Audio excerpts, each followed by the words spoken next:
You ever been at the top of the universe? I'm gonna say it. What's happening, fam? L.A.R. movement still moving. Excuse me. Subscribe or die trying. You see the thumbnail, the Blue Lives Matter hypocrisy. So after this, school shooting, more and more details come out. And people are asking the questions, where all these Blue Lives Matter people, And it's a legitimate question.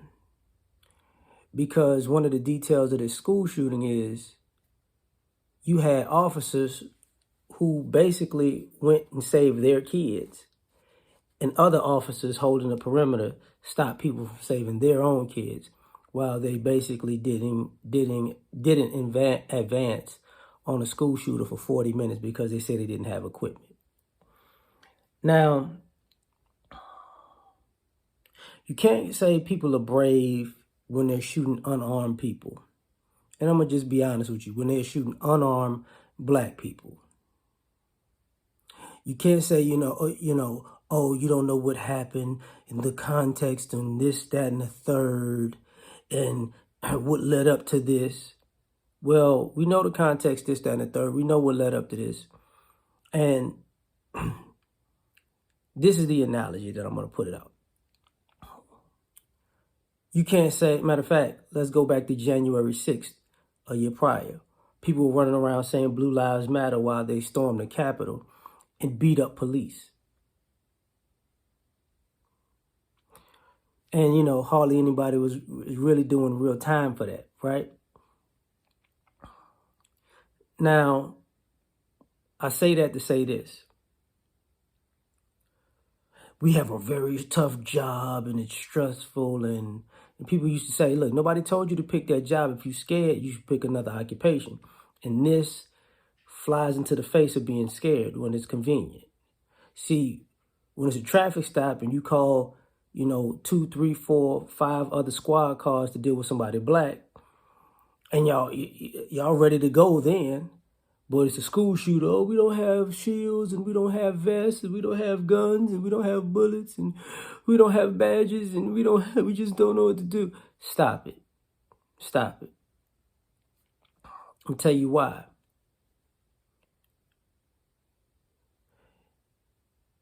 If this is your job, you got to do your job. Okay? So we wouldn't take this idea and go and say something like, okay, we got a firefighter here, and the firefighters don't run into the fire because, they got enough equipment to stop the fire, but they just won't run in because they ain't got extra stuff. Stop it. They don't want to put their lives on the line because they don't have that's their job. Goes with the occupation. You don't say, soldiers go to war and they run out. Sometimes they don't have necessarily, they aren't fully prepared all the time. But guess what? They're at war. Hey, make it work. But, okay. You have all these ideas of, if the quintessential trope of if something happens, on a plane or a cruise ship or a train. Is there a doctor here? And somebody says, yes, I'm a doctor. This person did this. That you want the doctor to figure it out. They don't have all the tools necessary that they would at the hospital, but they're going to use what they have in front of them or in their presence to try to help this person, quote unquote, make it. But this thing shows that, hey, when it comes to police, all of a sudden we were taking fire. And your point being, that's why you got guns, because you shoot at people and you get shot at. Any child, and any person who's been a kid has played cops and robbers before. And guess what? You know who shoots the cops and you know who shoots the robbers. Part of the plan. Pew, pew, pew, pew, pew, pew, pew, oh, pew, gotcha. Like, what's going on. We don't know. We don't have all the information. Nobody wants to hear all that. You stop parents from running in a building without a gun to save their kids when a bunch of y'all were armed with guns and y'all didn't go in the building. Now, you can say, yo, they set a perimeter and they waited until people came and they said, people were, the shooter was barricaded in, so they felt like they didn't have to engage. Here's the problem, though. There was a school shooting, I think it was a few of them, a few years back, where they had the police officer who saw the gunman come on and they ran. So you got to understand, this is going to be lumped in as another school shooting where you had another police officer, or this time a bunch of police officers ran. This ain't the first time that they didn't really want to engage like that. So,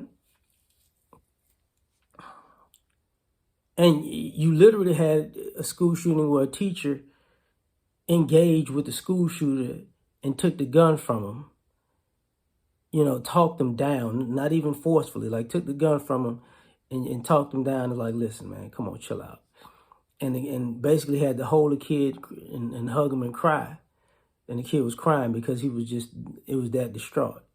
So you can have a teacher, black guy, by the way, who did that, but a bunch of cops is just sitting outside. Well, let me get my son and my daughter. Let's get out. You had people who worked in law enforcement outside of the police department were able to just bust windows and go do that. That's a problem. That's a problem. And some people, are going to have to deal with even the racial implication because, hey, those white kids, they want you to be heroes. They're Hispanic kids. See, I want you to know you can be white when we want you to be, but we kind of going to have you off to the side. Your kids, not so much. Because see, it'd have been a different reaction if it was those Hispanic officers and white officers, and there was a bunch of white kids, and they just let the shooter run around. See, because I can guarantee Sandy Hook is going to last longer than this. I hate to say that, but it's true. But you tell me what you think, because it's a hypocrisy here. Like, share, subscribe, or die trying. Catch you on the next one. Peace.